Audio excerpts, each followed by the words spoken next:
Je sais, il y en a plein qui se disent moi j'ai pas signé pour ça, me lever chaque matin avec la boule au ventre, aller m'enfermer 8 heures dans un bureau qui m'inspire rien, répéter les mêmes tâches, les mêmes réunions, les mêmes frustrations pour finalement un patron qui se rend peut-être même pas compte de ma valeur.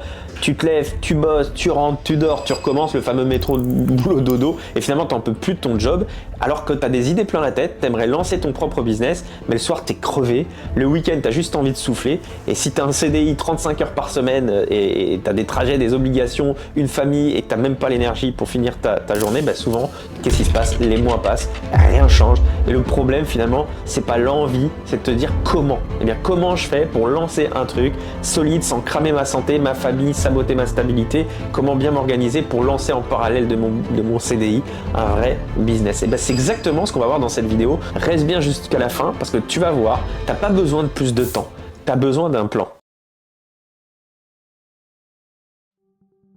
Alors dans cette vidéo, je vais être honnête avec toi, j'ai jamais été salarié et pourtant, je pense être légitime pour te parler de ce sujet dans cette vidéo puisque à l'époque, j'ai lancé en parallèle de mon activité d'indépendant et sache qu'une activité d'indépendant ou d'entrepreneur bien souvent demande plus de ressources, d'accord, que ça soit temps, pensée, énergie, argent qu'une activité salariée. Et bien en parallèle de ça, j'ai construit et développer ma propre activité dans le domaine du marketing relationnel et je suis arrivé au plus haut plan de rémunération de cette entreprise-là. Donc je pense être légitime pour t'apporter les outils pour créer et développer ton activité, une activité solide et rémunératrice qui te permettra certainement soit d'être plus à l'aise ou soit de quitter ton travail demain. Mais avant de foncer tête baissée, on va voir ensemble qu'est-ce que tu dois faire. Il y a des fondamentaux que tu dois poser, sinon tu vas partir complètement dans le mauvais sens et tu risques au final de t'épuiser ou pire de détester ton projet, donc sois très attentif à ces fondamentaux.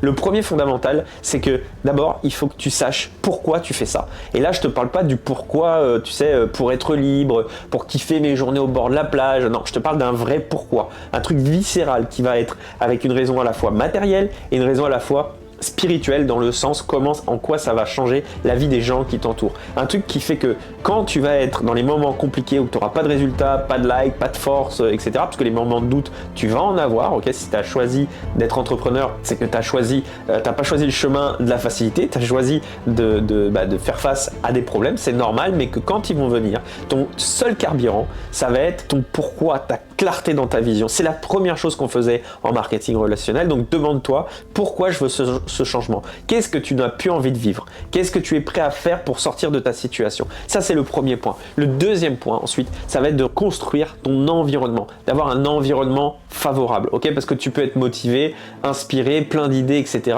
Mais si tu ne te crées pas un environnement favorable, tu vas vite caler, que ce soit pour des raisons épigénétiques ou des raisons de développement tout simplement, d'accord? Donc, fais le point. Est-ce que ton entourage te soutient? Est-ce qu'ils comprennent ton projet? Est-ce qu'ils te jugent? Est-ce qu'ils sont ok avec toi? Tu ne peux pas te lancer dans quelque chose de fort si tu es entouré d'énergie qui vont te tirer vers le bas, ok? Donc, c'est normal quand tu vas enclencher ta transformation en tant qu'entrepreneur, naturellement, tu vas attirer des nouvelles personnes et tu vas en retirer d'autres, d'accord? Donc, tu dois avoir un entourage qui te porte, un entourage qui va co-créer quelque part avec toi. Et si tu ne l'as pas autour de toi, tu peux le trouver à travers des groupes, à travers des masterminds, des podcasts, des mentors, etc. Bref, tu vas trouver en fait les voix qui vont te parler et qui vont te nourrir à toi. La troisième chose, encore une fois, c'est de se faire accompagner, ok? C'est de se former. Il n'y a aucune honte à dire je ne sais pas comment faire. Ce qui est dangereux, en fait, c'est de croire qu'on peut tout deviner tout seul, de vouloir tout expérimenter par soi-même. Tu perds un temps précieux alors qu'il y en a d'autres qui ont déjà fait le chemin à ta place. Il y en a énormément qui pensent être les seuls, uniques, une situation qui est différente. Écoutez, il y a eu des milliers, c'est pas des millions d'entrepreneurs avant vous. Le chemin est déjà balisé. Donc, lisez des livres, suivez des formations, trouvez-vous un mentor, pas pour apprendre une méthode miracle encore une fois, mais pour gagner des années, pour éviter les erreurs que d'autres ont déjà faites. Et faites très attention, je vous l'ai toujours dit, à qui vous écoutez quand vous choisissez vos mentors. N'écoutez pas des gens, par exemple, qui n'ont pas été là où vous êtes en ce moment. Des gens qui ont déjà eu le niveau de réussite sans avoir été là où vous êtes. N'écoutez pas les vendeurs de pelle et le pioche qui ont gagné de l'argent en expliquant aux gens comment gagner de l'argent. Écoutez-vous vous-même, mais écoutez ensuite les personnes, les bonnes personnes. Faites très attention à ça. Donc pour éviter ces erreurs-là, il faut continuer à vous former pour garder le cap, progresser, y voir plus clair. Parce que tu veux que je te dise la vérité? En fait, c'est pas ton CDI le problème, c'est l'absence de fondation.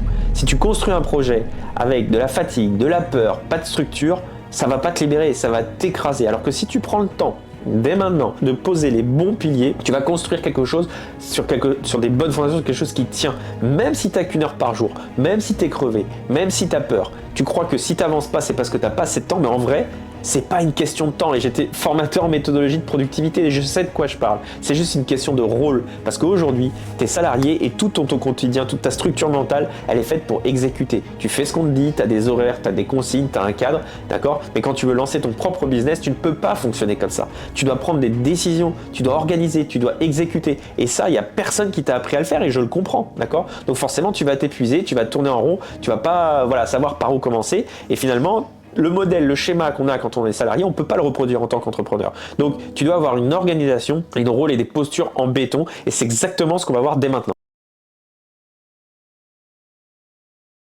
Donc tu crois peut-être que tu as un problème de temps, c'est un truc que je revois souvent, dans les sondages qu'on fait, on s'aperçoit que les gens ont un vrai problème avec le temps. Mais le vrai problème, encore une fois, c'est pas le temps, d'accord? C'est que quand tu es entrepreneur, tu dois apprendre à jouer un jeu à 3 rôles. C'est une question de rôle, de posture, de priorité. Mais ce jeu à 3 rôles, il y en a plein qui ne le connaissent pas et du coup ils ne savent pas le pratiquer et ils le jouent mal, d'accord? Et si tu continues à ignorer ce jeu-là, eh ben tu vas te faire voler ta motivation et la mécanique invisible qui se met en place fait échouer 80% des créateurs de projets et du coup très souvent c'est ce qui se passe. Moi je le vois, mais je vous assure, quand je dis 80% des cas, je suis gentil. Parce que quand tu lances un business à côté de ton job, t'es pas en train de faire un projet, etc. Non, tu es en train de devenir entrepreneur. Et un vrai entrepreneur, il doit jongler avec 3 casquettes.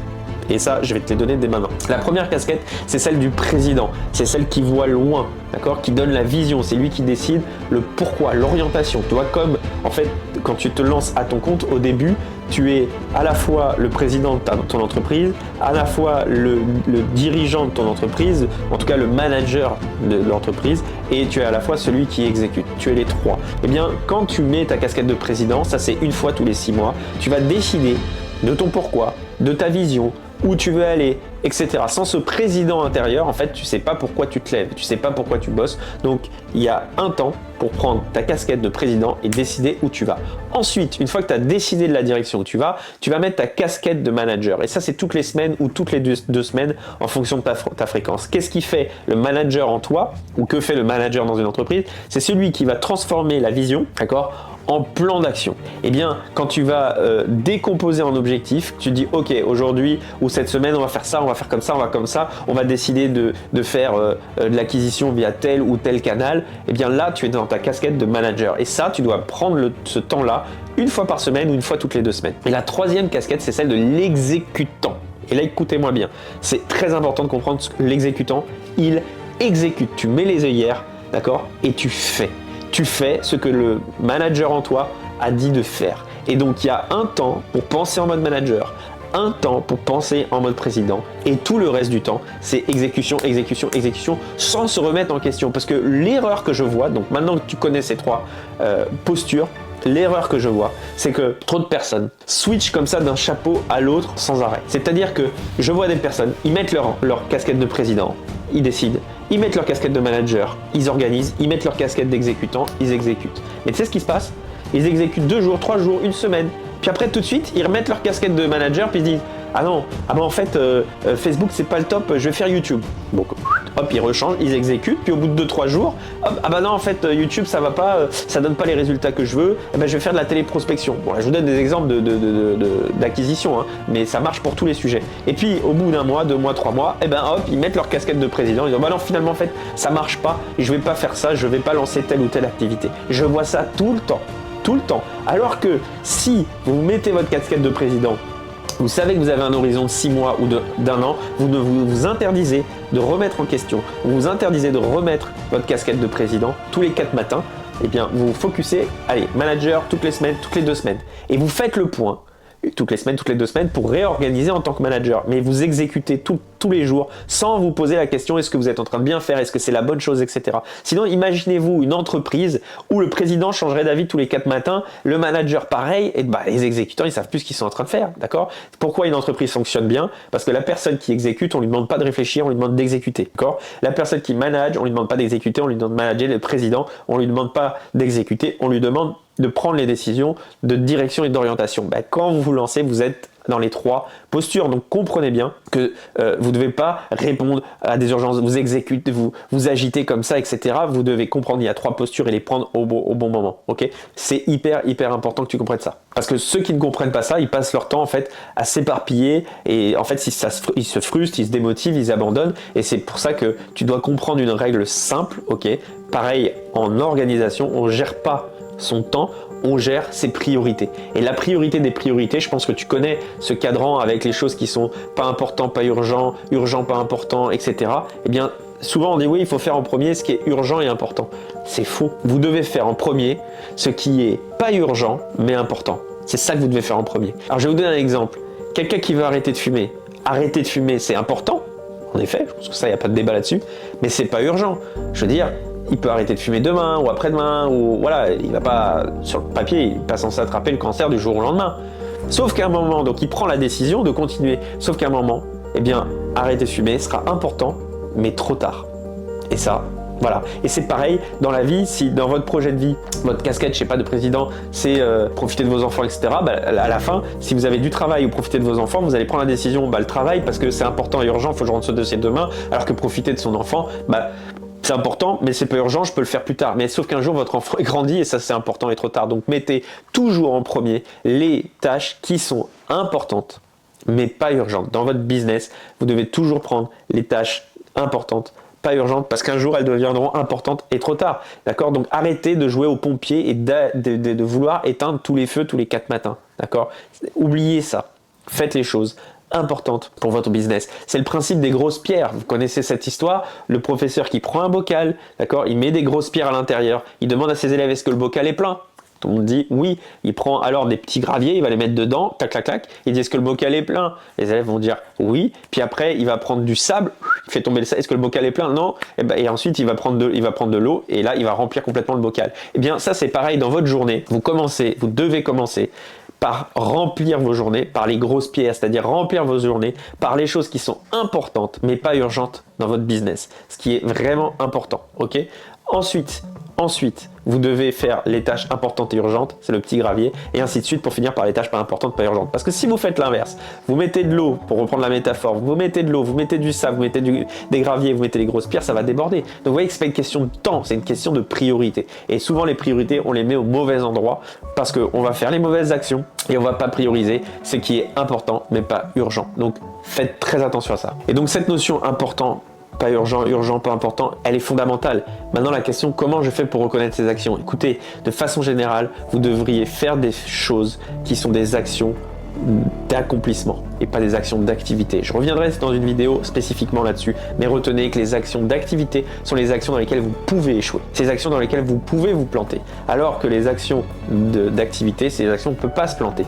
D'accord? Eh bien, encore une fois, dans votre business, si quand vous posez des actions, vous êtes en train de poser des actions dans lesquelles vous pouvez échouer, alors vous allez avancer dans la bonne direction. Si vous posez des actions dans lesquelles vous ne pouvez pas échouer, vous êtes en train de vous égarer et un jour, ces actions inévitables dans lesquelles il faut se confronter et dans lesquelles vous pouvez échouer seront trop tard, importantes et trop tard. D'accord? Trouvez des clients, allez présenter votre offre, allez vous vendre. C'est quelque chose dans lequel vous pouvez échouer, mais c'est ce qui est important à faire et pourtant pas urgent.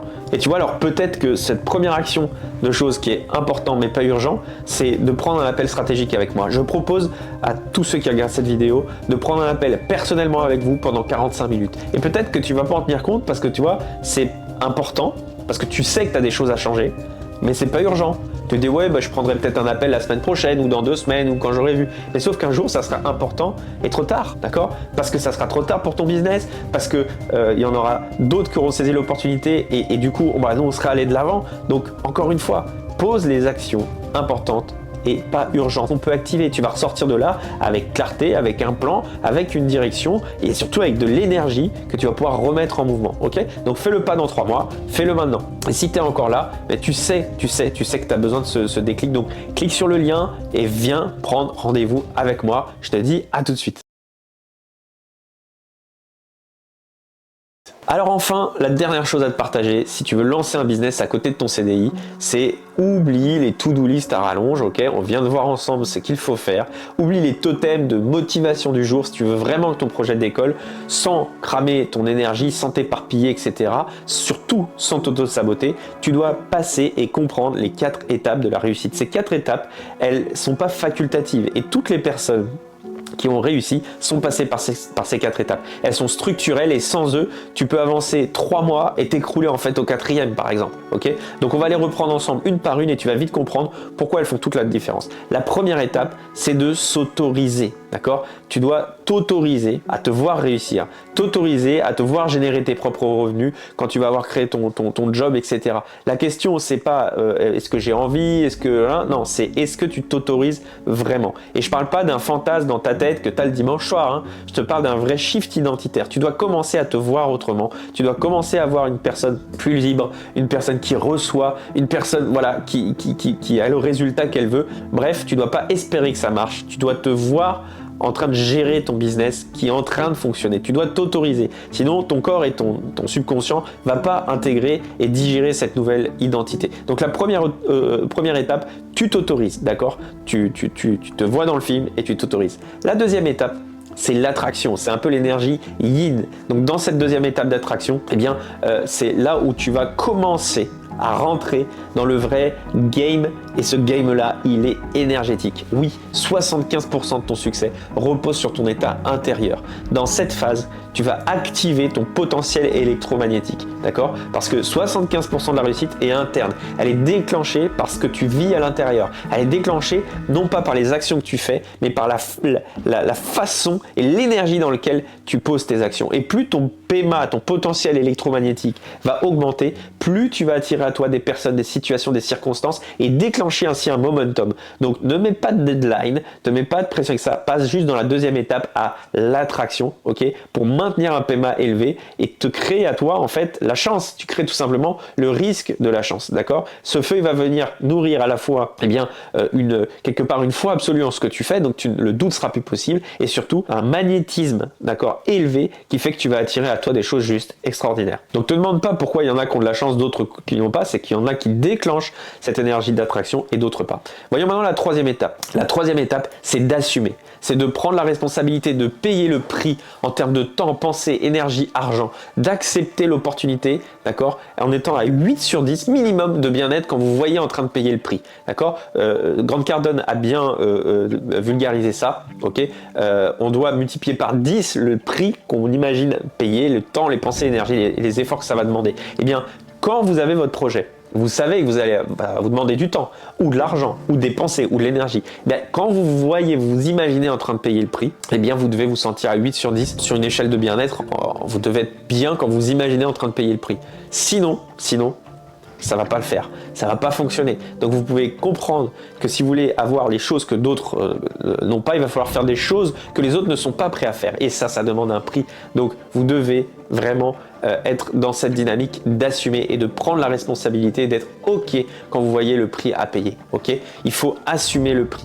Et ça va peut-être moins te plaire, ce que je suis en train de te dire, mais c'est essentiel que tu le connaisses. Tu dois être honnête avec toi. Est-ce que tu es prêt à payer le prix? D'accord? Et encore une fois, on ne parle pas forcément d'un prix financier, ça peut l'être, mais ça va être temps, pensée, énergie, effort, répétition, se mettre dans l'inconfort, etc. Mais ton désir doit être plus fort que ce que ça va te coûter. Parce que oui, ça va te coûter, encore une fois, d'arrêter Netflix, de poser un budget sur une formation, de dire non à des trucs qui t'épuisaient, d'accepter qu'il y a des gens qui vont entrer, de sortir, bref, de ta vie. Bref, il y a un prix à payer. Tu dois être à 8 sur 10. Quand tu te dis, ok, quand je paye le prix, je suis à 8 sur 10, c'est ok avec ça. Ok, ça c'est la troisième étape. La quatrième étape, c'est l'action. Maintenant, c'est les 25%.